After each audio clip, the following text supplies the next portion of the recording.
Thesis Gold has been around for a couple of years now, and we really built the company around our Ranch Gold project. We're situated in north-central British Columbia, and you can see on the map on the right-hand side there, I've put on some of the other key players in the region, some of the other mining companies. And in this area, there's been about $5 billion worth of M&A transactions in the last 5 years alone, and I think that's just going to continue going forwards. We hold a really key position here in what is the emerging historic Toodoggone mining district. 2021 was our maiden drill program, extremely successful. You can see some of the results there on the left-hand side from that program. Highlight probably being 34 meters at just under 20 grams gold. And that was following up on some historic work on the project from the 1970s and 80s.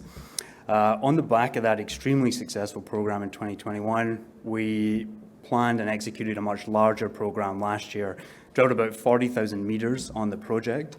Again, extremely successful. You can see some of the highlights there from kind of broad bulk tonnage mineralization, 91 meters, just under 2 grams from surface essentially, and 17.5 meters at 4.6. Results out earlier this week as well, 7 meters at 12 grams, as well as some more of those kind of similar broad zones.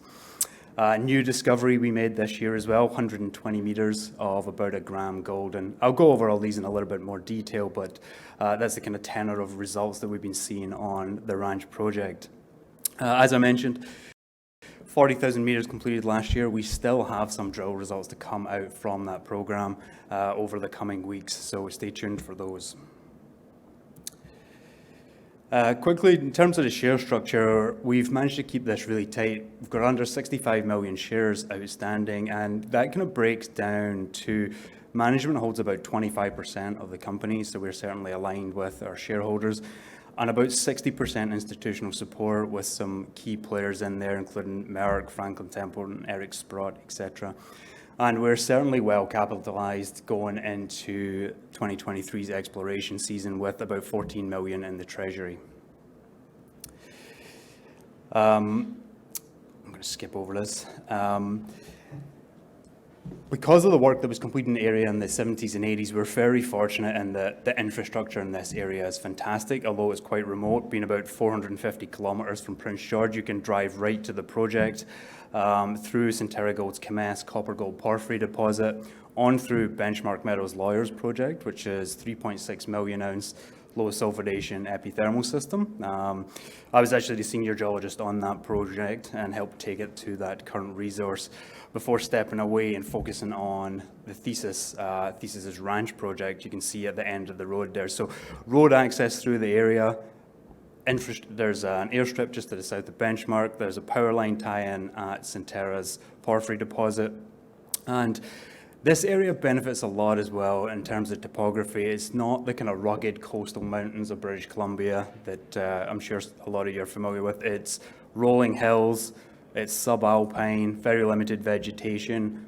A fraction of the snowpack is in the rain shadow of the coastal mountains. So you can work year-round very cost effectively. In terms of the project itself, it's a really good sized land position. It's 180 square kilometres. We own it 100%. And you can see the cluster of dots in the middle of the screen there, the gold dots representing the various gold targets we have. So there's over 20 known gold occurrences. Only a handful of those have ever been drill tested.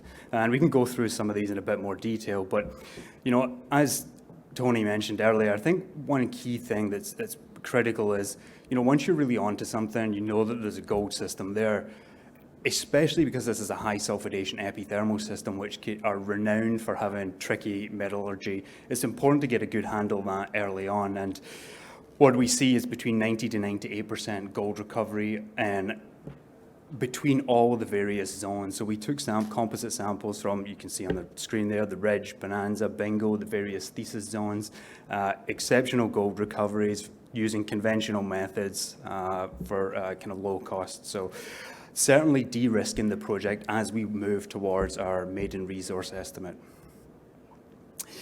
So just looking at that kind of core area that you saw with all the dots, the map on the right hand side here is ground magnetics, and You can see those linear features coming through. Those are just big fault structures, and it's the faults that have acted as the conduits to the gold mineralization.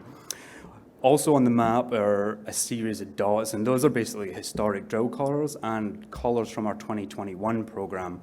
So not including the 40,000 meters we just drilled, but you can see they form kind of isolated pods effectively. And that was one thing that was thought about the project. These are isolated zones of mineralization. So the objective this year was, can we drill between these zones? Can we build out a scalable deposit? And are we on track for millions of ounces here? And I think we've certainly demonstrated that is the case. And I'll go over an example at the Bonanza Ridge zone on the next slide. But if you look down on that left-hand bottom corner of the image, the Thesis 2, 3, and Bingo zones, again, isolated zones, we drilled between those, and I don't have the results for these holes back yet. This is what's still outstanding. But based on the visuals, this mineralization certainly looks like it hangs together. That strike length on that system there now looks like it's about 1.5 kilometers. So pretty significant. It's down to about 250 vertical meters. There's multiple parallel zones within that main structure as well. So you're getting significant widths across that zone.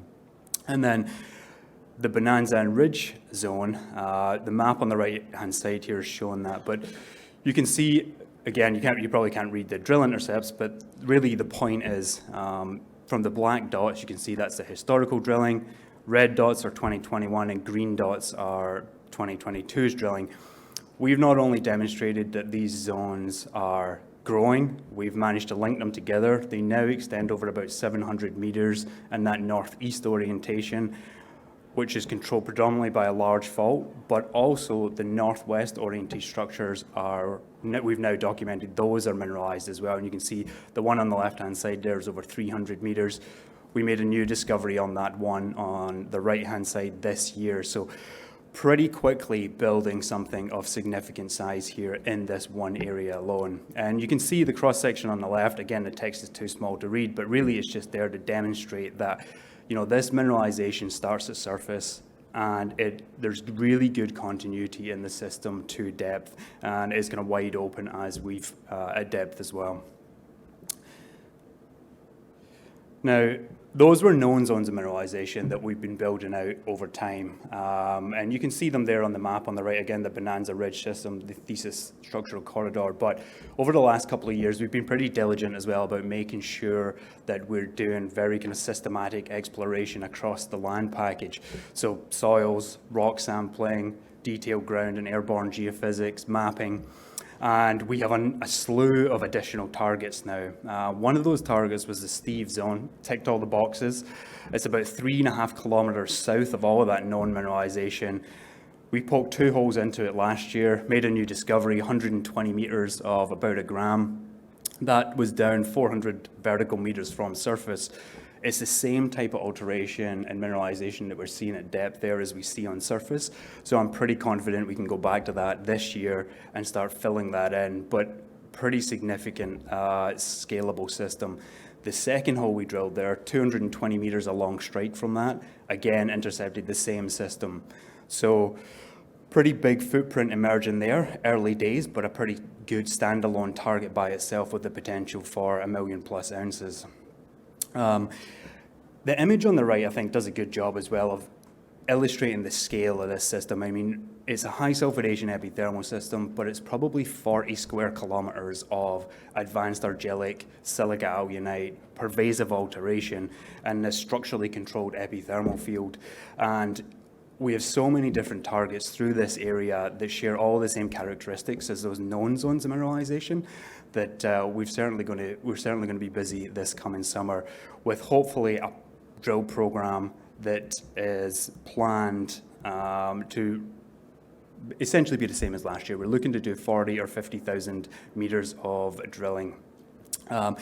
So some major catalysts coming for this summer's program. With that, I'm out of time, so thank you.